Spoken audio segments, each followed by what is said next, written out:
السلام عليكم ورحمة الله تعالى وبركاته أصحابتي وإن سلامي مeel kasta adduunyada ka joogtiin waxaan rajeynaynaa fiicantiin annagana sidoo kaleeto maanta waxaan jeclaysteen inaad la wadaago laba qurac kala nooca cidda markaa u suubiyo quracdoodii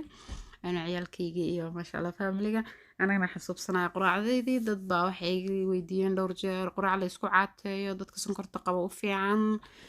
xataa casho waa ka dhigan kartaa cunto yar oo caafimaad oo healthy waa aad u fudud oo ka heli doontiin marka daawasho wacan meeshan waxaa iigu jiro waa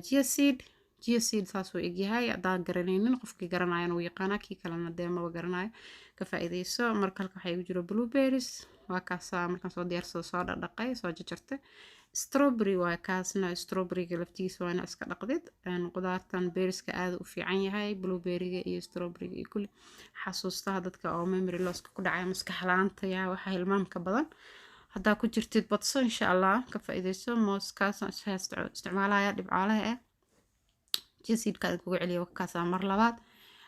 Greek yogurtkaas halka iigu jiro jesiidka waa soo qasay biyaan ku soo qasay jesiidka waa ina aad u qastaa hadii kale hal mar intuu iska kaa qabsado hadhow ma kala fujin kartid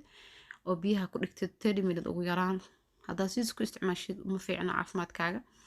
marka yogurtka hadda isticmaalaya yogurt asxaabiisa u taqaaniinba yogurtka qaarna macaan uu leeyahay qaarna macaan laan waay kan hadda haba yaraatee wax macaan iyo dhadhan uu leeyahay ma jirto sonkor dhan ma lahan marka waa caanihi wax walba laga soo bixiyay oo la soo fariisiyay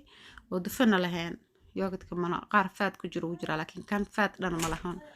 wax faad oo kan ku marka saas waay ka faa'iidaysta insha Allah adiga inta jeceshahay ka isticmaali kartaa aniga intaasaan ka isticmaalaya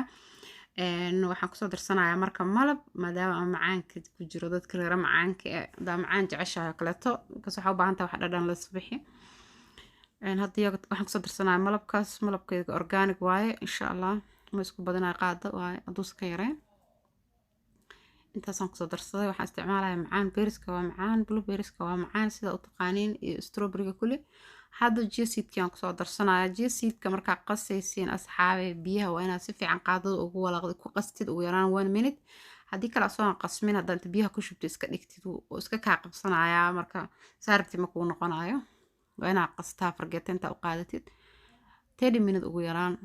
waa inuu ku yeeshaa hadda waxaan kusoo darsadaa qudaartii blueberrieski iyo strawberrygii iyo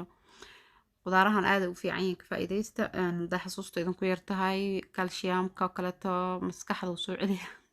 dadka iyaga yaryar iska taqoobeene waxaa arkay qof telefoonkiisii oo haystay oo kugula hadlayo ku dhahay maanta telefoonkii aaway yaa marka ka faa'iidaysta qudaarahan caafimaadka oo fudud dadka sokorta qabana maba loo sii gaaro maasha Allah cunto healthy oo fiican waaye waa ku cashayn kartaan xataa aad u fiican tahay waxaan idin la wadaagayaa marka qaybtan soo diyaariyay qayb labaad oo isla sidaan laakiin wax yar dhisaanka ka bedelaya tan saan ay kusoo baxda saxaabe u jeedin aad iyo aad u macaan tahay maasha Allah dhisaanka labaadna waa kana waa isla qudaartii oo sidii aan hagaajiyay laakiin waxa ku saaidiyay creamkaas aan ku daray oo cheese iyo wax walba cheese la maceeyay ku jiro creamkan marka maasha Allah dad cheese-ki waa cunto qudaartii waa cunto yogurtki waa cunto mooski wax ka dhiman male saxaabe video marka daawatiin like na saara waa mahadsantiin dhamaantiin